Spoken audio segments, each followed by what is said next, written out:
Hello students, now sorry, today we will start class 12th biology chapter 12 biotechnology and its application। बच्चों previous chapter जो parts हैं अपने video हैं उसमें अपन ने चैप्टर 11 को डिस्कस किया था बायोलॉजी एंड इट्स प्रोसेसेस में। अब इसमें अपन डिस्कस करेंगे biotechnology and its application. Chapter 11 कौन सा था अपना, आप लोगों को याद है कुछ? चैप्टर 11 था अपना बायोटेक्नोलॉजी प्रिंसिपल एंड प्रोसेसेस, जिसमें अपन ने बायोटेक्नोलॉजी के प्रिंसिपल्स को एंड उस प्रिंसिपल के बेसिस पर जिन प्रोसेसेस को अपन ने कंप्लीट किया था उनको डिस्कस किया है। ठीक है ना। Now today we will discuss chapter 12 biotechnology and its applications. So students, अपन ने प्रीवियस चैप्टर में डिस्कस किया था व्हाट इज बायोटेक्नोलॉजी, है ना। जब भी नेचुरल साइंस को, ऑर्गेनिजम्स को, मॉलिक्यूलर एनालॉग्स को, या we can say that DNA, RNA, gene means genetic materials को, है ना, जो भी हैं, जब भी इनको इंटीग्रल किया जाता है, हम अपने डिजायरेबल जो प्रोडक्ट है ऑब्टेन करने के लिए, सो बच्चों इसी साइंस को we are called biotechnology, right. ये सब चीज़ें तो आपको पहले क्लियर हो ही चुकी हैं। As I told you in the previous chapter EFB, एक मैंने वर्ड यूज़ किया था, आपने देखा हो, मेरे प्रीवियस चैप्टर नहीं देखे हो तो पहले चैप्टर 11 देख लीजिएगा। उनमें से जो पार्ट्स हैं अपने मैं ऑलरेडी अपलोड कर चुकी हूँ, तो उसमें मैंने एक वर्ड यूज़ किया था, ये अपनी NCERT में भी गिवन है। EFB means the biotechnology of the integration of, मतलब अकॉर्डिंग टू EFB, है ना, biotechnology of the integration of natural science and organism cells, parts and thereof molecule, मतलब parts कहना चाहिए, या फिर एंड मॉलिक्यूलर एनालॉग्स मीन्स जब भी हम किसी लिविंग ऑर्गेनिजम्स को और उसके जेनेटिक मटेरियल को मॉडिफाई करते हैं, जीन्स के साथ इंटीग्रेट करते हैं, इंटीग्रेट मीन्स जोड़ते हैं, कनेक्ट करते हैं, जिससे हम अपने जो डिजायरेबल, मतलब जो हमें प्रोडक्ट अपने को चाहिए है, डिजायरेबल प्रोडक्ट मीन्स जो प्रोडक्ट हम बनाना चाहते हैं, ऑब्टेन करना चाहते हैं, तो हम अपने डिजायरेबल प्रोडक्ट को ऑब्टेन कर सकें, that is called biotechnology, right. But बच्चों we will discuss about that कि इस टेक्नोलॉजी का यूज हम किन किन चीज़ों में करते हैं, कहाँ कहाँ करते हैं, इन एप्लीकेशंस को यूज़ किया जाता है, एंड वो कौन कौन सी चीज़ें हैं जो इन एप्लीकेशंस में यूज़ की गई हैं, मतलब कहाँ कहाँ किया जाता है, किन किन चीज़ों में किया जाता है, और इन एप्लीकेशंस में किन किन चीज़ों को यूज़ किया गया है, ये सब इंक्लूडेड हैं इस चैप्टर में, है ना। Therapeutics means this word out of therapy से निकला हुआ है ना, and also given in our NCERT। So जो मेडिसिन्स हैं डायग्नोसिस के लिए, बायो रेमेडिएशंस हैं, रेमेडिएशंस मीन्स एक ऐसी टेक्निक्स हैं जिसमें हम माइक्रोब्स का यूज़ करते हैं, जिससे हम एनवायरनमेंट के पोल्यूटेंट्स को रिड्यूस कर सकें, मीन्स सम जो microbes are used in order to reduce pollutant present in the environment, other than इसके जो प्रोसेस्ड फूड हैं इनको ऑब्टेन करने में, मेडिसिन्स को ऑब्टेन करने के लिए, जेनेटिकली मॉडिफाइड क्रॉप को ऑब्टेन करने के लिए हम इन एप्लीकेशंस का यूज़ यहाँ पर करते हैं, ठीक है ना। या ऐसे भी कह सकते हैं कि स्टूडेंट्स जो बेसिकली सम ऐसी फील्ड्स जहाँ पर हम बायोटेक्नोलॉजी की एप्लीकेशंस को इंक्लूड करते हैं, कौन कौन सी हैं, एग्रीकल्चर में, मेडिसिन्स में, और जो प्रोसेस्ड फूड है इनको प्रिपेयर करने में, है ना। Now we will study what are the 3 critical researches areas of biotechnology, मतलब कौन से ऐसे 3 क्रिटिकल रिसर्चेज एरियाज हैं बायोटेक्नोलॉजी के, मीन्स हमें कहाँ कहाँ किन चीज़ों का यहाँ पर ध्यान रखना पड़ेगा। इफ़ हम बायोटेक्नोलॉजी का यूज़ करते हैं तो वेरी फर्स्ट हम किस माइक्रो ऑर्गेनिजम्स को या ऑर्गेनिज्म को ग्रो करवाना चाहते हैं अपने डिजायरेबल प्रोडक्ट को ऑब्टेन करने के लिए, है ना। प्रॉपर एनवायरनमेंट प्रोवाइड करना उस पर्टिकुलर माइक्रोब्स या एंजाइम को ग्रोथ के लिए, जिसके थ्रू हम अपने प्रोडक्ट को ग्रो करवाना चाहते हैं। तो फर्स्ट पॉइंट इज माइक्रोब्स या एंजाइम्स, इनको प्रॉपर जो एनवायरनमेंट प्रोवाइड करना फॉर ग्रोथ, है ना।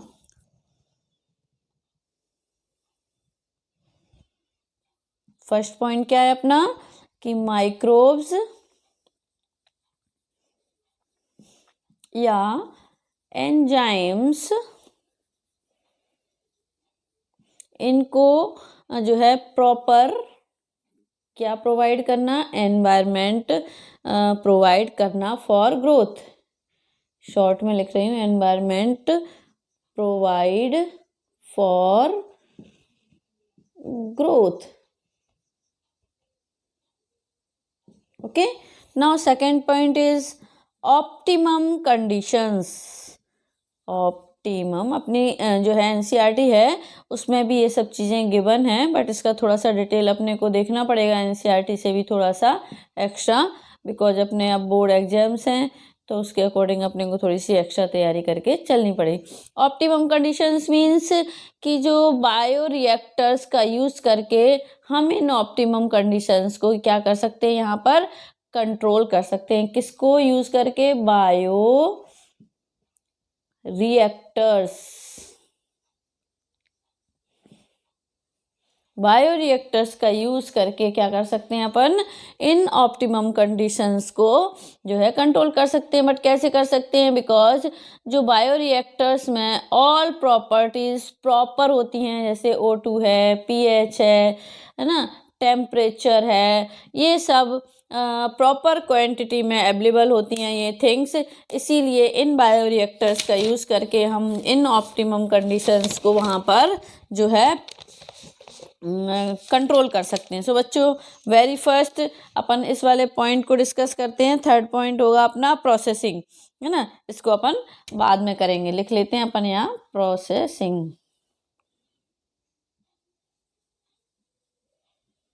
Okay, third point. सो बच्चों, वेरी फर्स्ट माइक्रोब्स या एंजाइम्स की ग्रोथ के लिए प्रॉपर सूटेबल एनवायरनमेंट प्रोवाइड करना। सेकंड, उनके लिए जो ऑप्टिमम कंडीशंस हैं को मेंटेन करना, जिससे हमारे डिजायरेबल जो प्रोडक्ट है उसको अपन प्रोड्यूस कर सकें। As I told you in previous chapter, if beer बनाना है अपन ने, मैंने ये एग्जांपल उसमें भी दिया है आपको कि बियर बनाना है तो उसके लिए हमें ईस्ट की नीड होगी, और वो अपन ने यूज़ किया था सैक्रोमाइसिस सर्विसी। तो रिमेंबर दैट कहीं कोई कंटेमिनेशन ना आए, only and only Saccharomyces cerevisiae ही इन बायोरिएक्टर्स में इजीली ग्रो कर सके।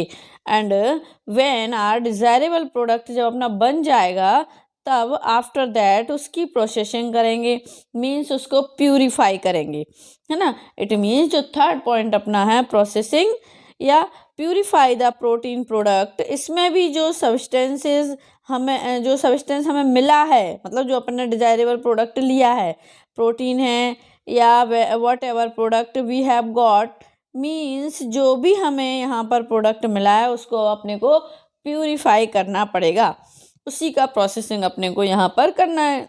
तो as I told you in chapter 11, last topic downstream processing. एक टॉपिक अपन ने सबसे लास्ट में डिस्कस किया था ना बच्चों, आप लोगों को याद होगा, डाउन स्ट्रीमिंग करके अपन ने यहाँ पर प्रोसेसिंग करके, इसमें हमने क्या किया था, purification and separation of the product that be obtained, है ना। सो बच्चों, we have seen what biotechnology and इसका यूज हम कहाँ कहाँ कर सकते हैं। अलॉन्ग विद दिस, किन किन चीज़ों को हमें रिमेंबर रखना पड़ेगा। So what are the 3 critical research areas for the biotechnology, जो भी अपन ने ऊपर जो ये तीनों क्रिटिकल जो रिसर्च एरिया अपन ने डिस्कस किए हैं, है ना। तो now one thing is that application को किन किन फील्ड में यूज किया जाता है। तो वेरी फर्स्ट अपन यहाँ पर लेकर चलेंगे agriculture.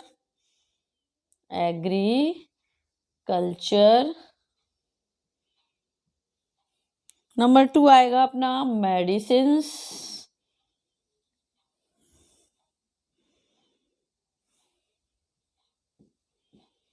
Number 3 gene therapy.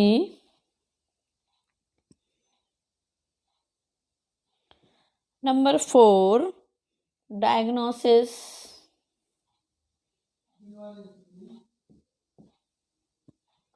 PCR, इसमें अपन पढ़ेंगे पीसीआर को और एलिसा को।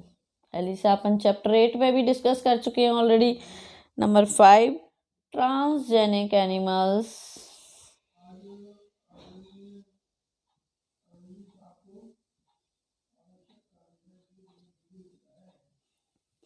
है ना।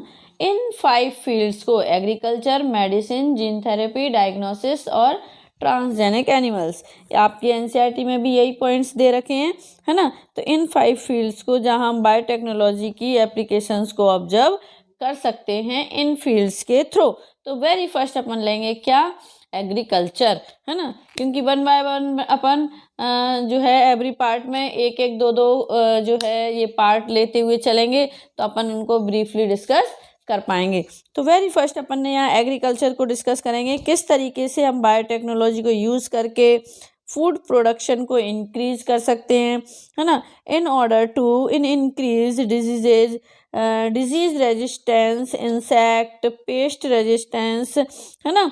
ये सब चीज़ें अपने को इस एग्रीकल्चर वाले पॉइंट में डिस्कस करना है। बिकॉज इफ़ हम अपने क्रॉप का प्रोडक्शन इंक्रीज करना चाहते हैं, मीन्स जो अपन खेती करते हैं ना फार्मर्स, तो जो अब वो अपनी खेती को बढ़ाना चाहते हैं तो उसके लिए उन्हें कुछ ना कुछ तो रिमेंबर रखना ही पड़ेगा। तो हम कौन कौन सी चीज़ें हैं यहाँ पर, फर्टिलाइजर्स का, मैन्योर्स का, है ना, यूज़ कर रहे हैं, किस तरह के यूज़ कर रहे हैं इनको। सेकंड, जो सॉइल की अवेलेबिलिटी है वो कैसी है, अकॉर्डिंग टू क्रॉप है या नहीं, क्रॉप की ग्रोथ के लिए ये कंपलसरी हैं। जो हम जो चीज़ें क्रॉप की मतलब प्रोडक्टिविटी बढ़ाने के लिए कंपलसरी हैं, ग्रोथ के लिए कंपलसरी हैं, हम उनको फुलफिल कर पा रहे हैं या नहीं।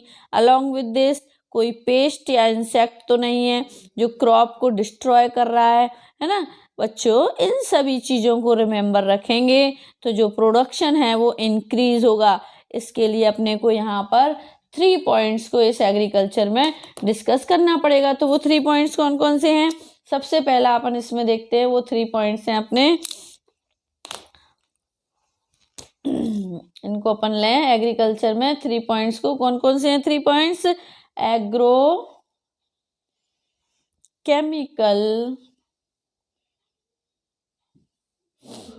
Agrochemical, based agriculture,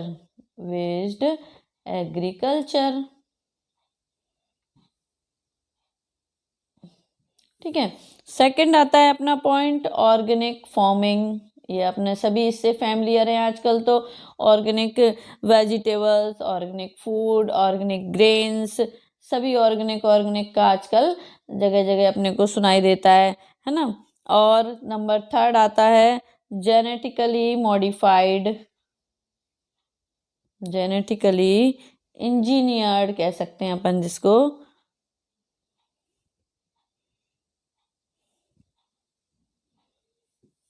engineered crop based agriculture,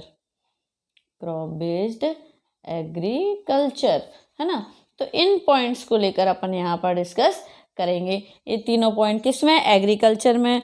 तो वेरी फर्स्ट अपन ने लिया यहाँ पर एग्रोकेमिकल बेस्ड एग्रीकल्चर। तो इसमें क्या आना चाहिए भाई, मीन्स हमें खेती इस तरह से करना चाहिए, है ना, जिसमें एग्रोकेमिकल का यूज ज़्यादा से ज़्यादा हो। और एग्रोकेमिकल मीन्स फर्टिलाइजर्स, पेस्टिसाइड्स का यूज। बट वाई, क्यों करना चाहिए हमें इनको, तो बिकॉज सॉइल की फर्टिलिटी इंक्रीज हो एंड जो स्मॉल पेस्ट को किल किया जा सके, जिससे कि जो क्रॉप है वो डिस्ट्रॉय ना हो, ठीक है ना।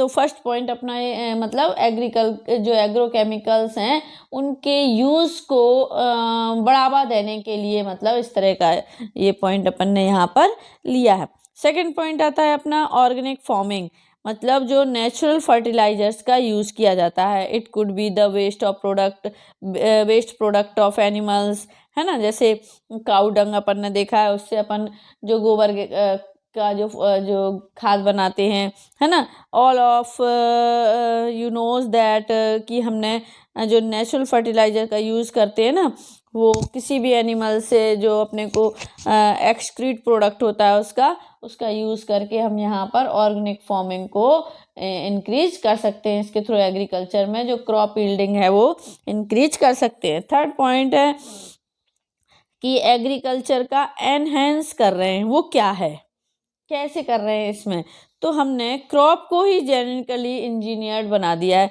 जेनेटिकली इंजीनियर्ड बना दिया मीन्स कि 1960s में आप लोगों को याद होगा, आप लोगों ने पहले एसएसटी में पढ़ा होगा, ग्रीन रिवॉल्यूशन, हरित क्रांति, है ना, पढ़ा है ना आप लोगों को, वर्ड से याद आ गया होगा। एक्चुअल में जो फूड की प्रोडक्शन थी वो नॉर्मल प्रोडक्शन से 3 गुना ज़्यादा हो गई थी, है ना, और 3 गुना ज़्यादा हो गई थी।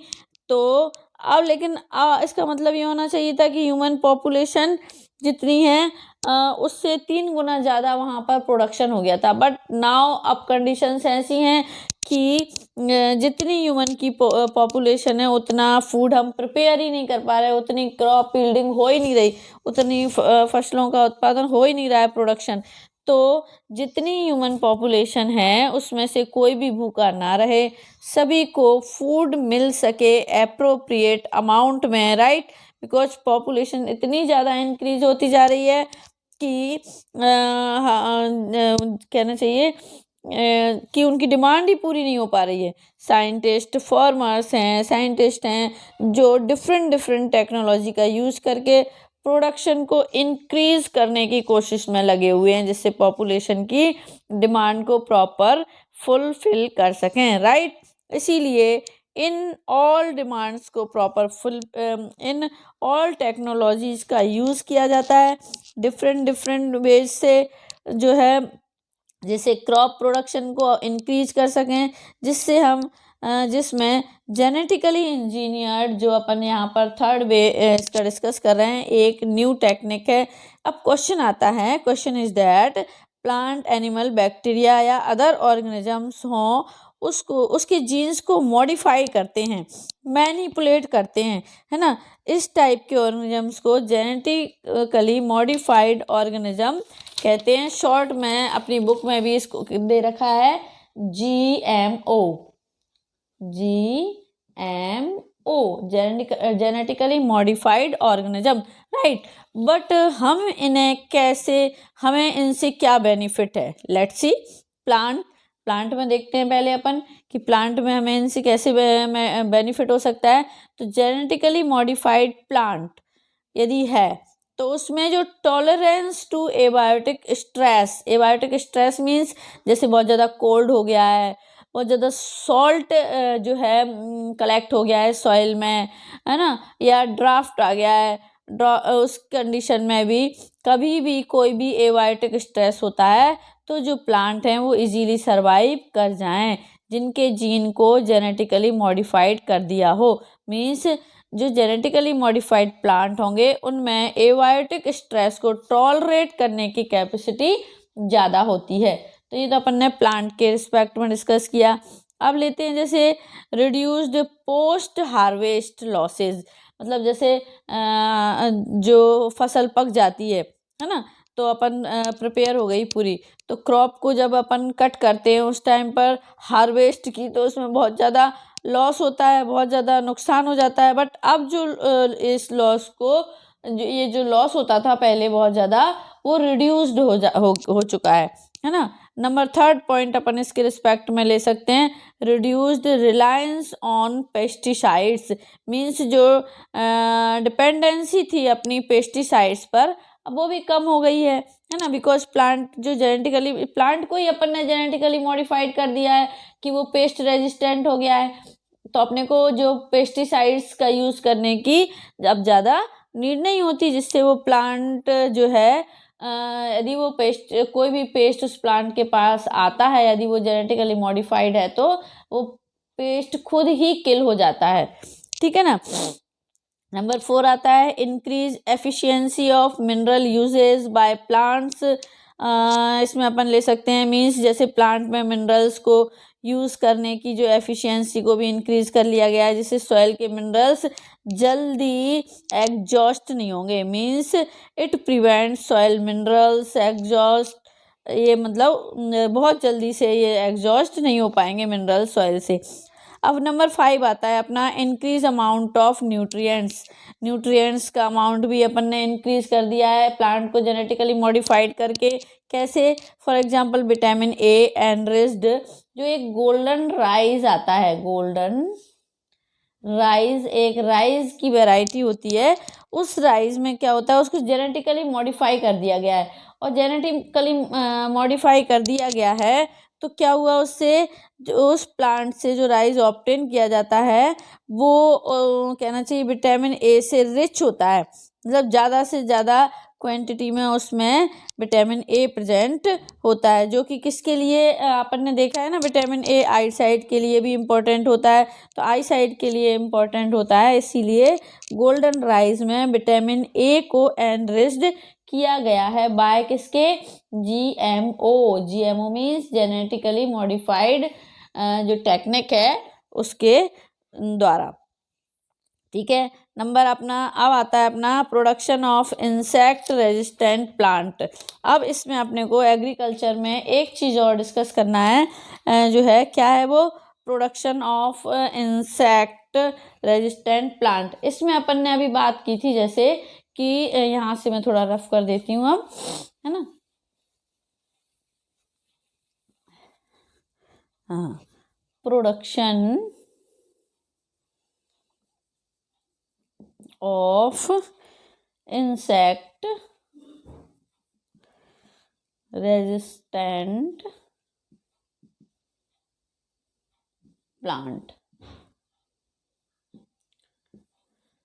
अब जो प्लांट्स हैं उनको इंसेक्ट रेजिस्टेंस कैसे बनाएंगे, मीन्स हम किस टाइप से हम ऐसे प्लांट को प्रोड्यूस कर सकते हैं जो इंसेक्ट रेजिस्टेंस हों, क्योंकि अपन इनको जेनेटिकली मॉडिफाइड कर रहे हैं ना। मीन्स इफ़ इंसेक्ट इनके पास आएगा इनको डिस्ट्रॉय करने के लिए प्लांट्स के पास, तो उसकी खुद ही डेथ हो जाएगी और हमारी जो क्रॉप है उसको भी कुछ नुकसान नहीं होगा। तो इसके लिए एक बैक्टीरिया है, बैक्टीरियम, जिसका नाम है बैसिलस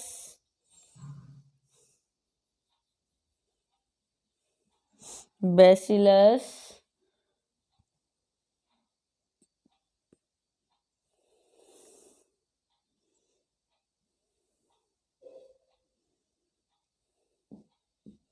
इसको शॉर्ट में अपन कहते हैं बीटी, है ना। ये बैक्टीरिया ये क्या है, बैक्टीरियम यहाँ लिख लेते हैं अपन, जिससे ध्यान रहेगा अपने को।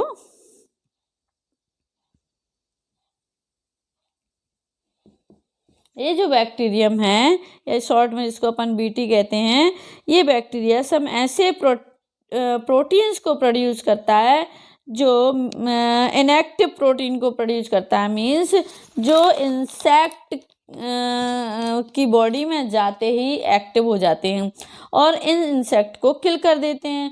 नाउ ये इंसेक्ट हैं कौन कौन से जो हमारी क्रॉप को डिस्ट्रॉय करते हैं, तो सबसे पहले तो अपने को इंसेक्ट मालूम होना चाहिए कौन कौन से हैं। लेपिडोप्टेरेंस, सॉरी, इसमें आते हैं जो टोबैको का जो वायरस होता है, जो इंसेक्ट होता है tobacco worm and bird worm भी इसी में आता है। ठीक है। नंबर 2 है अपना कोलियोप्टेरेंस। इसमें आ जाते हैं अपने जितने भी बीटल्स हैं, है ना, वो इसमें आ जाते हैं।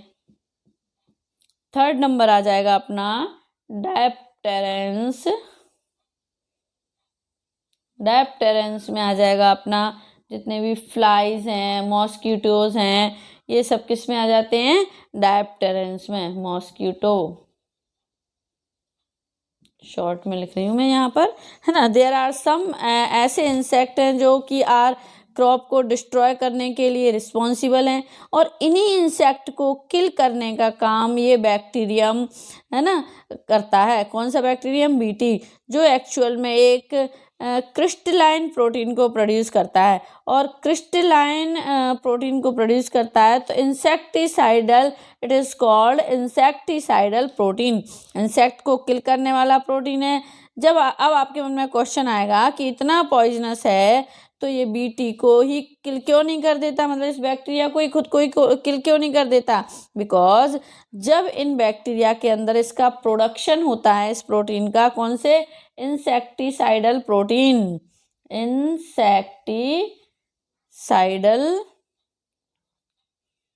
प्रोटीन जो कि क्या होता है इन बैक्टीरिया के अंदर, जब ये प्रेजेंट होता है तो ये इनएक्टिव स्टेज में होता है, और इनएक्टिव फॉर्म में होता है व्हेन ये प्रोटीन प्लांट के अंदर जाएगा, और उस प्लांट को डिस्ट्रॉय करने के लिए जब भी कोई इंसेक्ट उस प्लांट के पास आया, फॉर एग्जांपल ये प्लांट है ना, और इसके पास इसके अंदर अपन ने इसको डाल दिया है, इस प्रोटीन को, ठीक है। अब जैसे ही कोई इंसेक्ट इसके पास आता है, समझ लो ये इंसेक्ट इसके पास आ रहा है, तो ये इसको जैसे ही वाइट करेगा इस क्रॉप को, तो इसके अंदर जो ये प्रोटीन अपन ने डाल दिया है पेस्ट रेजिस्टेंस वाला, इंसेक्ट रेजिस्टेंस वाला, सॉरी, तो ये जैसे ही इसको वाइट करेगा इस क्रॉप को ये इंसेक्ट, वैसे ही जो है ये जो प्रोटीन है वो इस इंसेक्ट के अंदर जाते ही एक्टिव फॉर्म में आ जाएगा, और इस इंसेक्ट की डेथ हो जाएगी या इस इंसेक्ट को किल कर देगा।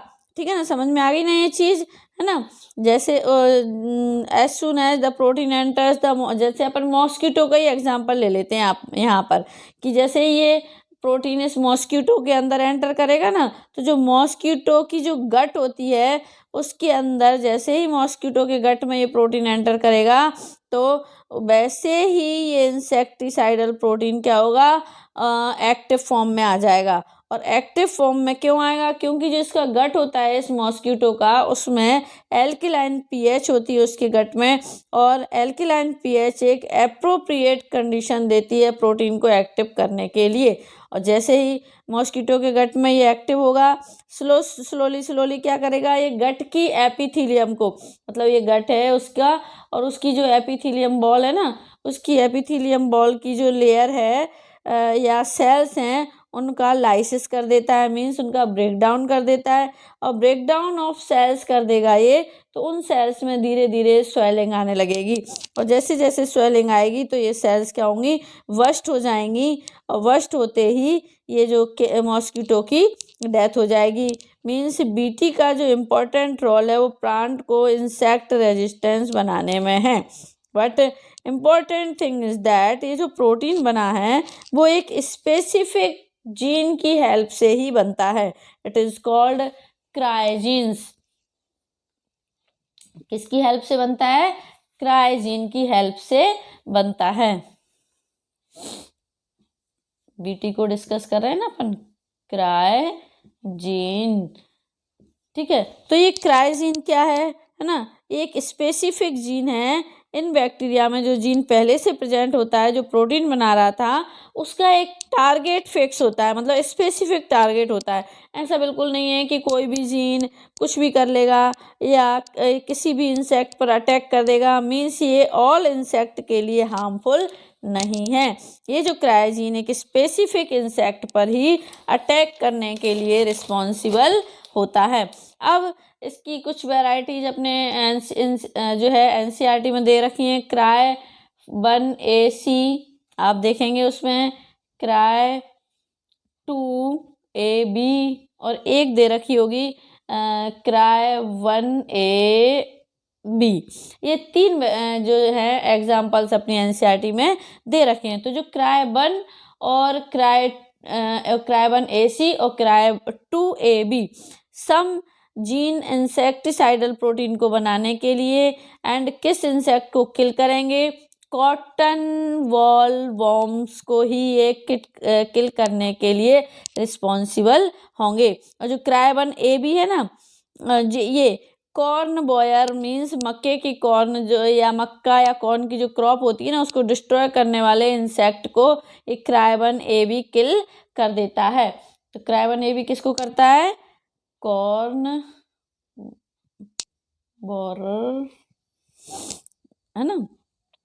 अब तो बच्चों अपन ने यहाँ तो डिस्कस कर लिया किसको, कि प्लांट में इंसेक्ट जो है डिजीज करवाते हैं उनका रेजिस्टेंस कैसे मिलेगा। So we should remember that bacterium name अपने को लर्न होना चाहिए बैसिलस का, और जीन नेम, जीन क्राई जो मैंने यहाँ बोला था, क्राइजीन था जो, और क्राइजीन के एग्जाम्पल भी दिए मैंने, क्राइबन ए सी, क्राइ2 ए बी और क्राइबन ए बी। ये किन किन क्रॉप को हार्मफुल होने से बचाते हैं, मतलब जो कॉटन बॉल बॉम्ब्स है उनको किल कर देते हैं, जिससे जो है वो डिस्ट्रॉय नहीं हो पाती वो क्रॉप। या जो क्राइबन ए बी है, ये क्या करता है, जो कॉर्न की या मक्के की जो क्रॉप होती है उनमें जो इंसेक्ट होता है उसको किल करने के लिए रिस्पॉन्सिबल होता है। ठीक है ना। तो इस तरह से डिफरेंट कैटेगरीज को अपन ने यहाँ पर इंसेक्ट की डिस्कस कर लिया है। अब अपन देखेंगे यहीं पर पेस्ट रेजिस्टेंस प्लांट। तो पेस्ट रेजिस्टेंस प्लांट कौन कौन से होते हैं और किस तरह से अपन उन प्लांट को पेस्ट रेजिस्टेंट बनाते हैं। जैसे अपन ने इंसेक्ट रेजिस्टेंट बनाया था ना अभी प्लांट को, ऐसे ही पेस्ट रेजिस्टेंट भी अपन प्लांट को बना देते हैं, जिससे कि जो क्रॉप है उनमें जो पेस्ट का जो उनको डिस्ट्रॉय करता है उससे वो क्रॉप बच जाती है डिस्ट्रॉय होने से। ठीक है ना। तो इसके लिए बेसिकली सम ऐसे ऑर्गेनिज्म हैं जो पैथोजेंस या डिजीज कॉजिंग होते हैं। बट जब भी हम ऐसे प्लांट पैथोजन की बात कर रहे होते हैं तो हम इंसेक्ट या पेस्ट बोलते हैं, है ना। और वो करते क्या हैं, वो क्रॉप को डैमेज करने का काम करते हैं। और हमारा मोटिव क्या है, इन पैथोजेंस को, पेस्ट को किल करना या क्रॉप को डिस्ट्रॉय होने से बचाना इन पैथोजेंस से। Here we are talking about nematodes. Some nematodes को अपन यहाँ पर डिस्कस करेंगे जो कि पेस्ट हैं और क्रॉप को डिस्ट्रॉय करते हैं। इनमें सम बॉम्ब्स आते हैं और RNCERT में वन नेम इज गिवन कौन निमेटोड का, मिलोडिगाइन, मिलोइडी। स्पेलिंग सही लिखना बहुत ज़रूरी है, क्योंकि यही कुछ वर्ड्स ऐसे हैं इन चैप्टर्स के जिनके बेस पर हम मार्क्स को गेन कर सकते हैं। मार्क्स सभी को मिल जाते हैं इनमें, बट अच्छे मार्क्स। मिलोडिगाइन इनकॉग्निशिया, ये एक नेम अपनी NCERT में निमेटोड्स का मेंशन है। ये प्लांट की रूट्स में इन्फेक्शन करवाने के लिए, किसमें, प्लांट रूट में इन्फेक्शन करवाने के लिए रिस्पॉन्सिबल है। और किन प्लांट की, टोबैको प्लांट की। टोबैको प्लांट की जो रूट होती है उसमें रूट्स में इन्फेक्शन करवाने के लिए जो है रिस्पॉन्सिबल होता है। तो हियर आर एम है टोबैको रूट्स को इस निमेटोड के इन्फेक्शन से बचाना। बट वाई, बिकॉज ये ऐसा निमेटोड है जिसके पास स्पेसिफिक जीन है। अपन ने इंसेक्ट रेजिस्टेंस में भी बात की थी ना कि एक स्पेसिफिक जीन होता है इन चीज़ों के लिए। तो इसमें भी एक स्पेसिफिक जीन होता है जो कि प्रोटीन को कोड करने के लिए रिस्पॉन्सिबल है। जैसे ही जो मिलोडिगाइन इनकॉग्निशिया प्लांट में एंटर करता है, प्लांट के अंदर जाकर ये स्पेसिफिक जीन जो है mRNA की फॉर्मेशन करता है। और mRNA की फॉर्मेशन करते हैं तो mRNA अपने को पता है बाय ट्रांसलेशन के प्रोसेस के क्या करता है, प्रोटीन सिंथेसाइज करता है, प्रोटीन का सिंथेसिस करता है। अपन चैप्टर 6 में ऑलरेडी ये सब डिस्कस करके आए हैं, है ना। तो इस निमेटोड की ग्रोथ के लिए कंपलसरी है जो, है ना, मींस ये जो पर्टिकुलर निमेटोड प्लांट में एंटर करता है इसका DNA बाय ट्रांसक्रिप्शन, इसका जो DNA है वो ट्रांसक्रिप्शन के मेथड से, अपने पढ़ा है ना, ट्रांसक्रिप्शन होता है पहले तो mRNA बनता है डीएनए से, फिर mRNA मैसेंजर आरएनए ट्रांसलेशन करता है तो प्रोटीन का सिंथेसिस होता है ना। तो वही सेम प्रोसेस यहाँ पर आ रहा है। तो जैसे ही स्पेसिफिक जीन का जो डीएनए है वो ट्रांसक्रिप्शन के थ्रू mRNA की फॉर्मेशन करता है, और mRNA की फॉर्मेशन होते ही क्या होता है, जो मैसेंजर आरएनए है ये प्रोटीन की फॉर्मेशन करता है। तो भाई जब ये प्रोटीन सिंथेसिस करता है तो ये प्रोटीन की ग्रोथ के लिए ये प्रोटीन कैसा है, ये प्लांट की ग्रोथ के लिए हार्मफुल है। बट तो बच्चों प्लांट भी तो अपने डिफेंस में कुछ ना कुछ तो करेगा ना, अपने बचाव में। ऐसे ही थोड़ी अपने ऊपर ही आक्रमण होने देगा इस तरह के, है ना। सही बोल रही ना मैं।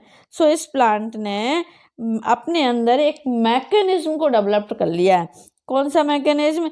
This mechanism is for cellular defence, it is called RNAi। क्या बोलेंगे इस डिफेंस को अपन, सेलुलर डिफेंस को? RNAi। RNAi क्या है बच्चों?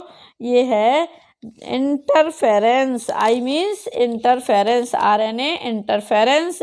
ये RNA इंटरफेरेंस सेलुलर डिफेंस है, एक तरह का सेल्यूलर डिफेंस, ठीक है ना। तो ये जो RNA है सेलुलर डिफेंस है, ये करता क्या है? ये जो पैथोजन प्लांट बॉडी में गया है उस पैथोजन के मैसेंजर RNA के साथ इंटरफेरेंस करता है। मीन्स इस मैसेंजर RNA को डिजायरेबल प्रोटीन बनाने ही नहीं देता। बनाने नहीं देता मीन्स क्या करता है, बट mRNA को ये साइलेंस कर देता है, मतलब इनएक्टिव कर देता है एक तरह से, जिससे प्रोटीन बना ही नहीं पाए, ट्रांसलेशन कर ही नहीं पाए आगे जाकर। साइलेंस कैसे करेगा? जब पैथोजन इस प्लांट में जैसे एंटर करता है ना, देन ट्रांसक्रिप्शन करता है, अपन ने अभी पढ़ा यहाँ पर, और ट्रांसक्रिप्शन करता है वैसे ही मैसेंजर RNA बना लेता है।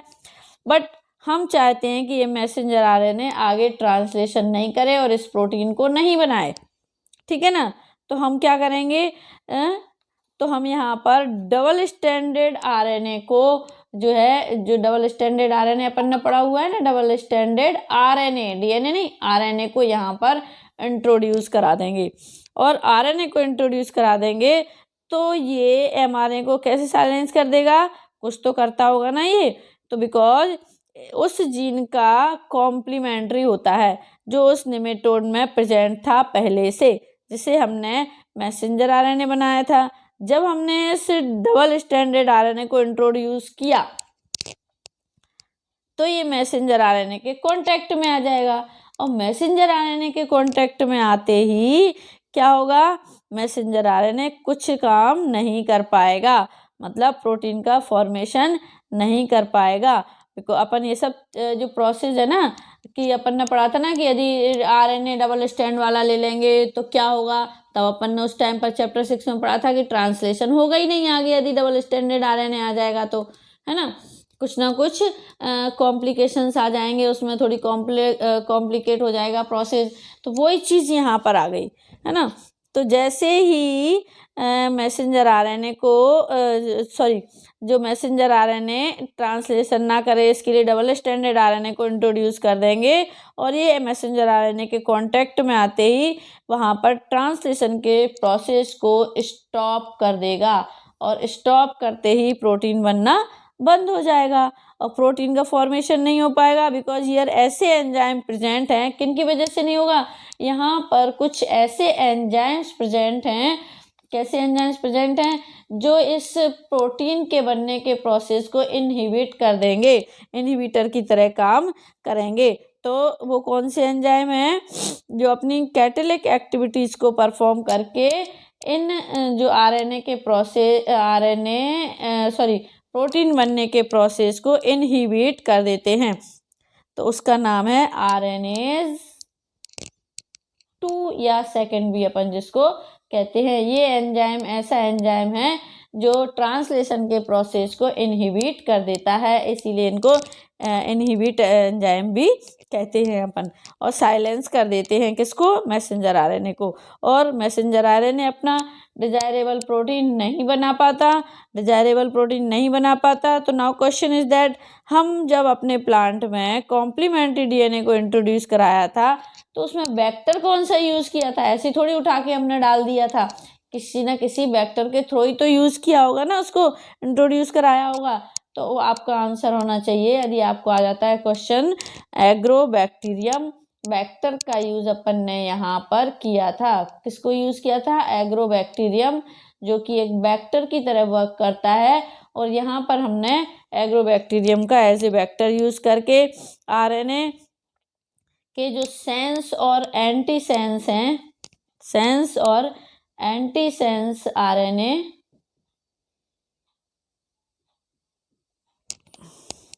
की फॉर्मेशन की थी, जो कॉम्प्लीमेंट्री थे। तो दोनों ही कॉम्प्लीमेंट्री थे, तो क्या बनाया? डबल स्टैंडर्ड आरएनए बनाया। डबल स्टैंडर्ड आरएनए था, ये फाइंड आउट हो गया कि इसकी हेल्प से, एग्रोबैक्टीरियम की हेल्प से किया अपन ने ये सब। बट आरएनए का सोर्स क्या है? या तो हम वायरस का यूज करते हैं या रेट्रोवायरस का यूज करेंगे। रेट्रोवायरस मीन्स क्या होता है बच्चों? जिन वायरसेस में as a genetic material RNA present होता है, ठीक है, इनसे हम अपना डिजायरेबल आरएनए या जो डिजायरेबल सीक्वेंस है वो हम ले सकते हैं। Second source is that transposons means jumping jeans.